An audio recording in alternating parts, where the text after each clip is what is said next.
Alcoholics Anonymous, Chapter 4, We Agnostics, page 44. In the preceding chapters you have learned something of alcoholism. We hope we have made clear the distinction between the alcoholic and the non-alcoholic. If, when you honestly want to, you find you cannot quit entirely, or if, when drinking, you have little control over the amount you take, you are probably alcoholic. If that be the case, you may be suffering from an illness which only a spiritual experience will conquer. To one who feels he is an atheist or agnostic, such an experience seems impossible. But to continue as he is means disaster, especially if he is an alcoholic of the hopeless variety. To be doomed to an alcoholic death or to live on a spiritual basis are not always easy alternatives to face. But it isn't so difficult. About half of our fellowship were exactly of that type.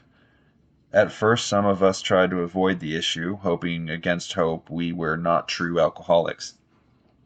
But after a while we had to face the fact that we must find a spiritual basis of life, or else. Perhaps it is going to be that way with you. But cheer up. Something like half of us thought we were atheists or agnostics. Our experience shows that you need not be disconcerted. If a mere code of morals or a better philosophy of life were sufficient to overcome alcoholism, many of us would have recovered long ago. But we found that such codes and philosophies did not save us, no matter how much we tried. We could wish to be moral, we could wish to be philosophically comforted.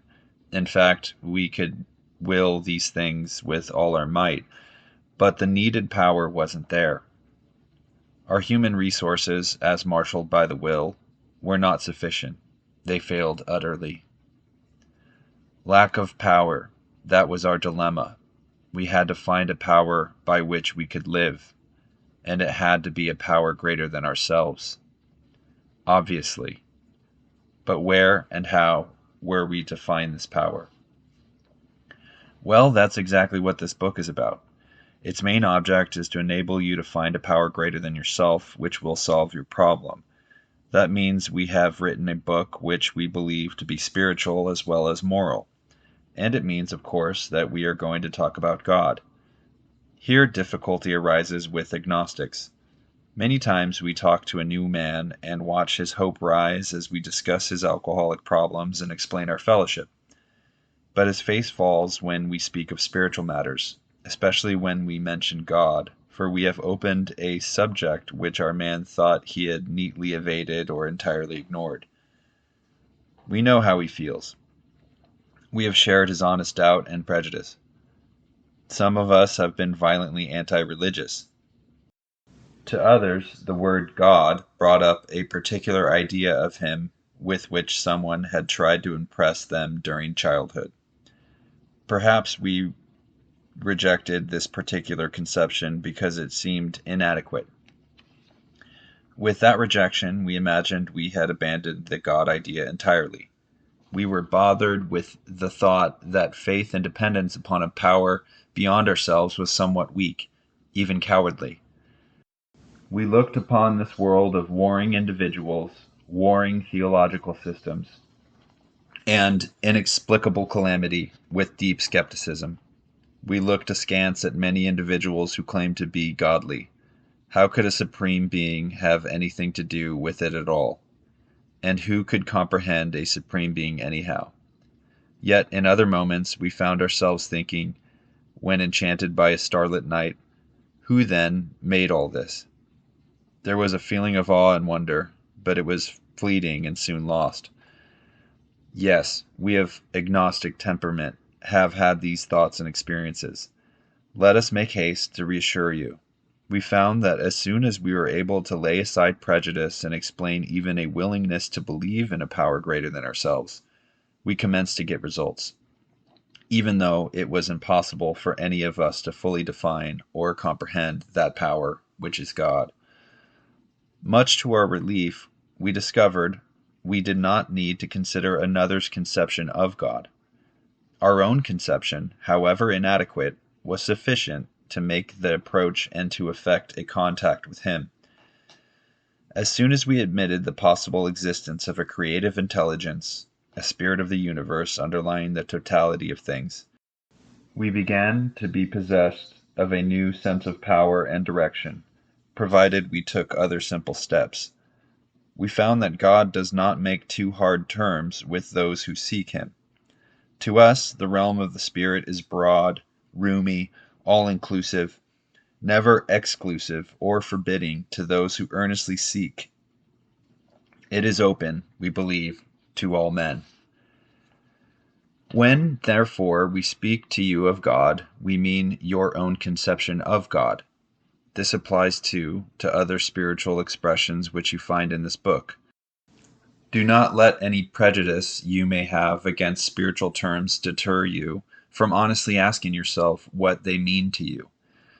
At the start, this was all we needed to commence spiritual growth, to effect our first conscious relation with God as we understood Him.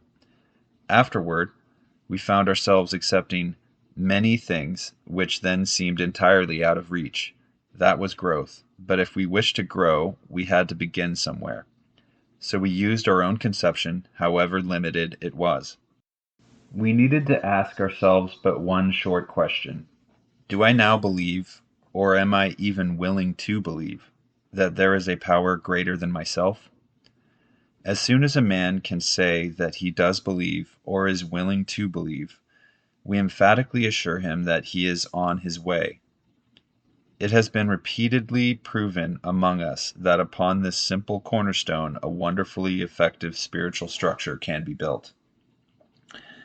Please be sure to read Appendix 2 on spiritual experience. That was great news to us, for we had assumed we could not make use of spiritual principles unless we accepted many things on faith which seemed difficult to believe. When people presented us with spiritual approaches, how frequently did we all say, "I wish I had what that man has. I'm sure it would work if I could only believe as he believes. But I cannot accept as surely true the many articles of faith which are so plain to him." So it was comforting to learn that we could commence at a simpler level. Besides a seeming inability to accept much on faith, we often found ourselves handicapped by obstinacy, sensitiveness, and unreasoned prejudice. Many of us have been so touchy that even casual reference to spiritual things made us bristle with antagonism. This sort of thinking had to be abandoned. Though some of us resisted, we found no great difficulty in casting aside such feelings. Faced with alcoholic destruction, we soon became as open-minded on spiritual matters as we had tried to be on other questions. In this respect, alcohol was a great persuader. It finally beat us into a state of reasonableness. Sometimes this was a tedious process. We hope no one else will be prejudiced for as long as some of us were. The reader may still ask why he should believe in a power greater than himself. We think there are good reasons. Let us have a look at some of them. The practical individual of today is a stickler for facts and results. Nevertheless, the 20th century readily accepts theories of all kinds, provided they are firmly grounded in fact. We have numerous theories, for example, about electricity. Everyone believes them without a murmur of a doubt. Why this ready acceptance? Simply because it is impossible to explain what we see, feel, direct, and use without a reasonable assumption as a starting point. Everybody nowadays believes in scores of assumptions for which there is good evidence, but no perfect visual proof. And does not science demonstrate that visual proof is the weakest proof? It is being constantly revealed, as mankind studies the material world, that outward appearances are not inward reality at all. To illustrate, the prosaic steel girder is a mass of electrons whirling around each other at incredible speed. These tiny bodies are governed by precise laws, and these laws hold true throughout the material world. Science tells us so. We have no reason to doubt it. When, however, the perfectly logical assumption is suggested that underneath the material world and life as we see it, there is an all-powerful, guiding, creative intelligence, right there, our perverse streak comes to the surface, and we laboriously set out to convince ourselves it isn't so. We read wordy books and indulge in windy arguments, thinking we believe this universe needs no God to explain it. Were our contentions true, it would follow that life originated out of nothing, means nothing, and proceeds nowhere. Instead of regarding ourselves as intelligent agents, spearheads of God's ever-advancing creation, we agnostics and atheists chose to believe that our human intelligence was the last word, the Alpha and the Omega, the beginning and end of all. Rather vain of us, wasn't it? We who have traveled this dubious path beg you to lay aside prejudice, even against organized religion. We have learned that whatever the human frailties of various faiths may be, those faiths have given purpose and direction to millions. People of faith have a logical idea of what life is all about. Actually, we used to have no reasonable conception whatever. We used to amuse ourselves by cynically dissecting spiritual beliefs and practices when we might have observed that many spiritually minded persons of all races, colors, and creeds were demonstrating a degree of stability, happiness, and usefulness which we should have sought ourselves. Instead, we looked at the human defects of these people and sometimes used their shortcomings as a basis of wholesale condemnation. We talked of intolerance while we were intolerant ourselves. We missed the reality and the beauty of the forest because we were diverted by the ugliness of some of its trees. We never gave the spiritual side of life a fair hearing. In our personal stories, you will find a wide variation in the way each teller approaches and conceives of the power which is greater than himself. Whether we agree with a particular approach or conception seems to make little difference. Experience has taught us that these are matters about which, for our purpose, we need not be worried. They are questions for each individual to settle for himself. On one proposition, however, these men and women are strikingly agreed. Every one of them has gained access to, and believes in, a power greater than himself. This power has, in each case, accomplished the miraculous, the humanly impossible. As a celebrated American statesman put it, let's look at the record. Here are thousands of men and women, worldly indeed.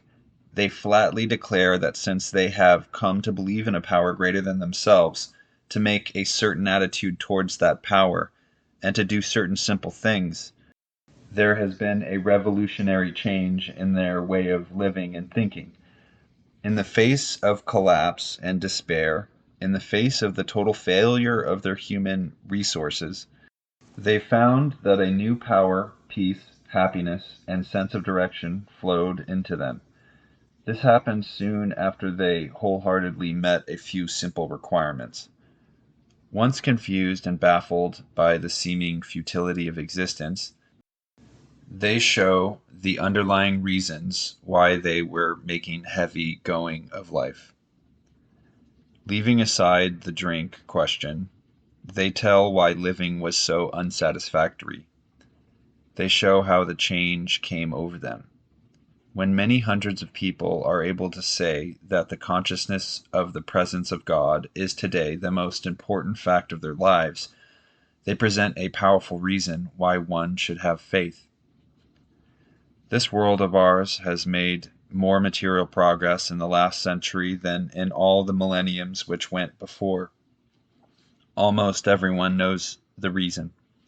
Students of ancient history tell us that the intellect of men in those days was equal to the best of today. Yet in ancient times, material progress was painfully slow. The spirit of modern scientific inquiry, research, and invention was almost unknown.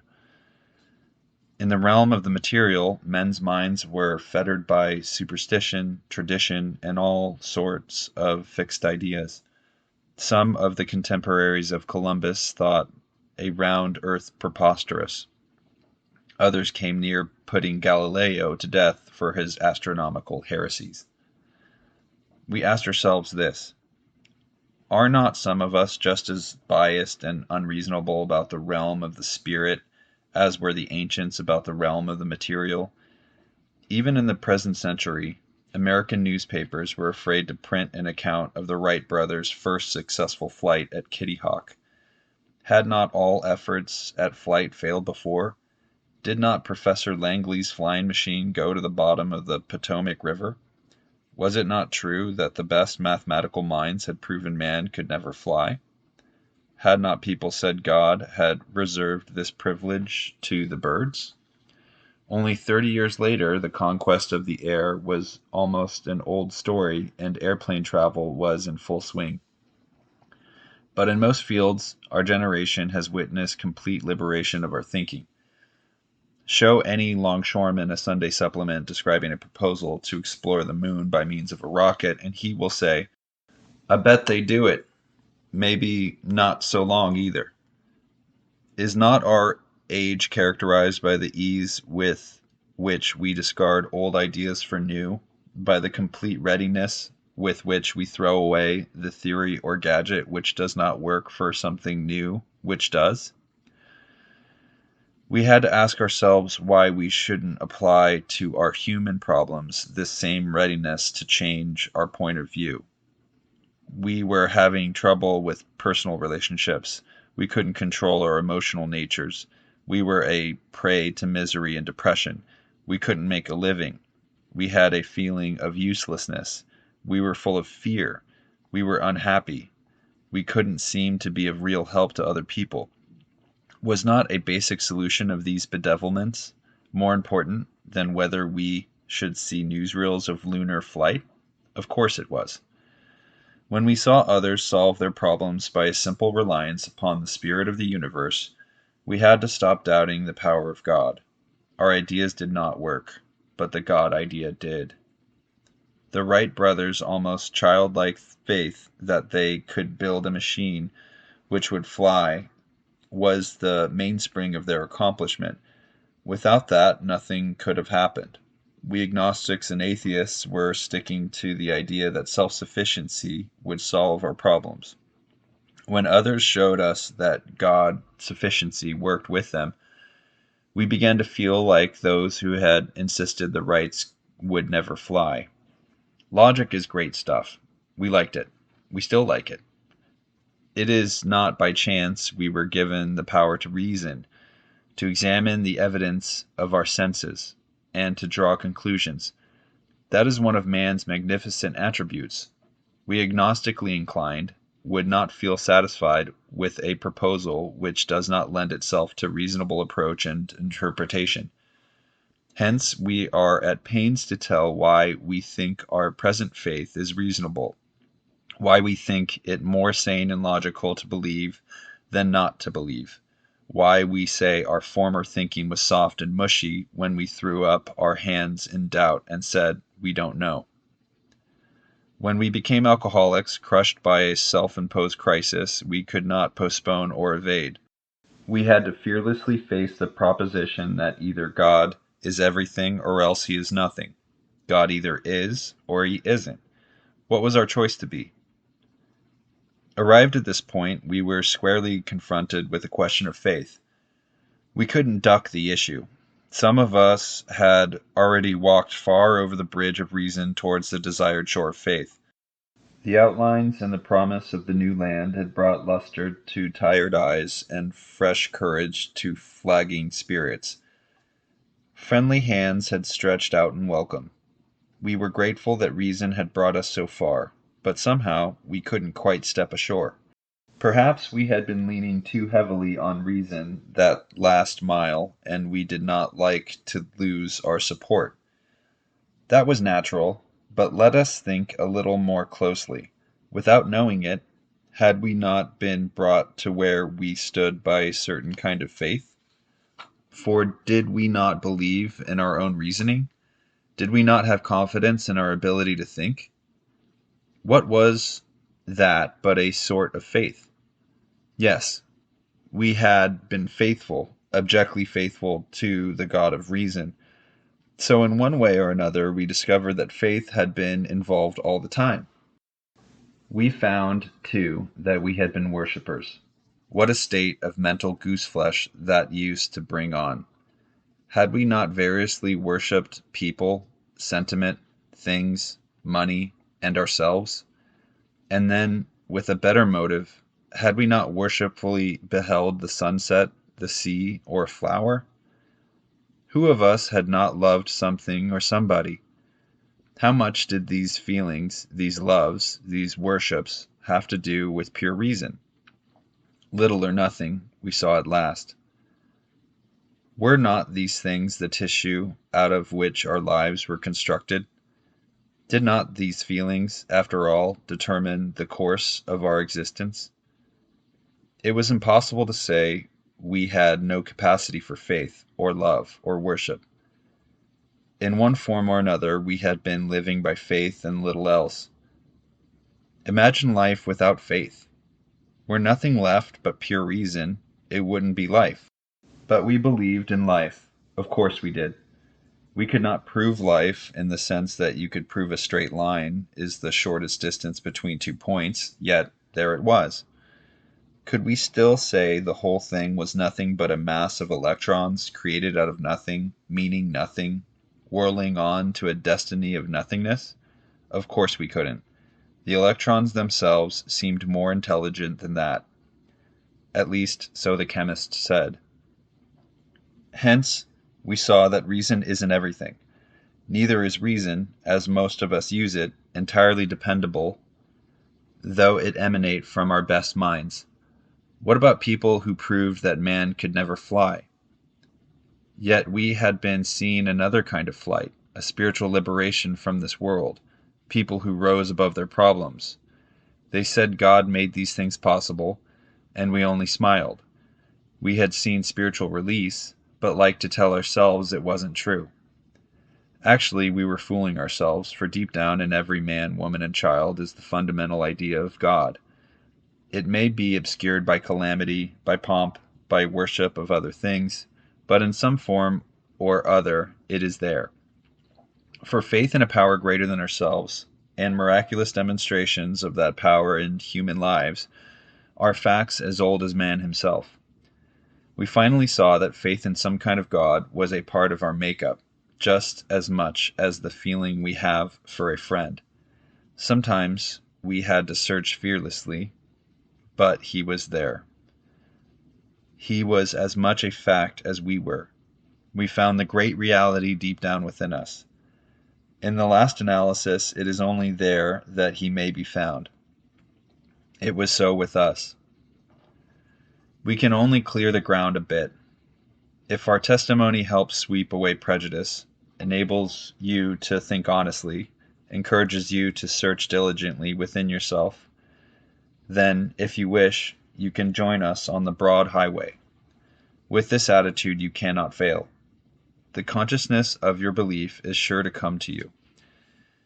In this book, you will read the experience of a man who thought he was an atheist. His story is so interesting that some of it should be told now. His change of heart was dramatic, convincing, and moving. Our friend was a minister's son. He attended church school where he became rebellious at what he thought was an overdose of religious education. For years thereafter, he was dogged by trouble and frustration, business failure, insanity, fatal illness, suicide. These calamities in his immediate family embittered and depressed him. Post-war disillusionment, ever more serious alcoholism, and pending mental and physical collapse brought him to the point of self-destruction. One night, when confined in a hospital, he was approached by an alcoholic who had known a spiritual experience.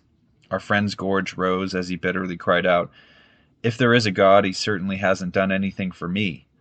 But later, alone in his room, he asked himself this question: is it possible that all the religious people I have known are wrong? While pondering the answer, he felt as though he lived in hell. Then, like a thunderbolt, a great thought came. It crowded out all else. Who are you to say there is no God? This man recounts that he tumbled out of bed to his knees. In a few seconds he was overwhelmed by a conviction of the presence of God. It poured over and through him with the certainty and majesty of a great tide and flood. The barriers he had built through the years were swept away. He stood in the presence of infinite power and love. He had stepped from bridge to shore. For the first time, he lived in conscious companionship with his Creator. Thus was our friend's cornerstone fixed in place. No later vicissitude has shaken it. His alcoholic problem was taken away. That very night, years ago, it disappeared. Save for a few brief moments of temptation, the thought of drink has never returned, and at such times a great revulsion has risen up in him. Seemingly he could not drink even if he would. God has restored his sanity. What is this but a miracle of healing? Yet its elements are simple. Circumstances made him willing to believe. He humbly offered himself to his Maker. Then he knew. Even so has God restored us all to our right minds. To this man, the revelation was sudden. Some of us grow into it more slowly, but he has come to all who have honestly sought him. When we drew near to him, he disclosed himself to us.